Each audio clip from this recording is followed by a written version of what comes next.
sa mapagpalayang pagmamahal. Welcome to our 365 daily devotion of Apostle Chandler Gomez from Batch 3. At ang topic po ng tatalakay natin ngayon ay gaano katimbang ang Diyos para sa iyo. Ito ang ating pag-aaralan ay tungkol sa Matthew chapter 5 verse 16. At isang po natin ang ating puso at isip sa mga magsalita. Sabi dito na, in the same way, let your light shine before others, that they may see your good deeds and glorify your Father in heaven. Or sa Tagalog, ngayon naman, dapat niyang paliwanagin ang iyong ilaw sa harap ng mga tao upang makita nila ang iyong mabubuting gawa at papurihin ang iyong Ama sa nasa langit.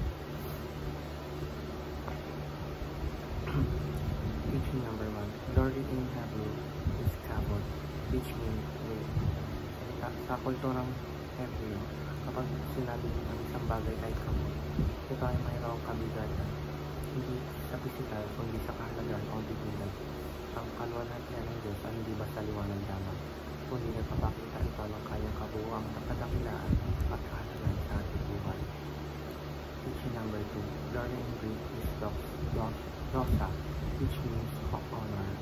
Sa bagong tipan na isinulat sa Griego, ang doxa ay tumutukoy sa pagdakila at ibibigay ng mataas na pagpaparangal. Ang Diyos ay karapat-dapat sa pinakamataas na karangalan dahil sa kanyang kabanalan, kapangyarihan at kabutihan. Teaching number 3. Glorifying God is the ultimate purpose of life. Ayon sa verse na ito, ang ating mga mabubuting gawa ay hindi dapat para sa sarili papuri, kundi upang makita ng iba ang kabutihan ng Diyos at mapapagawin siya. Pinapaalala nito na tayong lahat ay nilikha upang i-reflect ang kaluwalhatian ng Diyos sa ating mga buhay. Application number 1. Revisit the cross of Christ. Ang cross na pinakadakilang pagpapakita ng kaluwalhatian ng Diyos. Dito pinakita ang kanyang pag-ibig, awa at justisya. Ang pagninilay sa ginawa ni Cristo sa cross ay nagpulak sa atin mamuhay para sa Kanya at hindi para sa Kanya. Application number 1. Recalibrate your life's purpose. Sa dami ng mga bagay na pwedeng paglaanan ng oras at lakas sa mundo, kailangan natin muling ihalay ang ating nililing sa sarili ng Diyos. Hindi tayo nabubuhay para lang sa tagumpay o kasiyahan, kundi para maparangalan ng Diyos sa lahat ng ating ginagawa. Application number 3. Remember to honor God in every decision.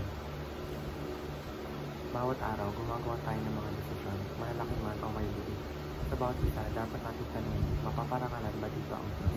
Kapag ito ang pamantayan natin, mas magiging matuloy at makahulugan ang ating pamumuhay. Yun lamang po ang ating devotion.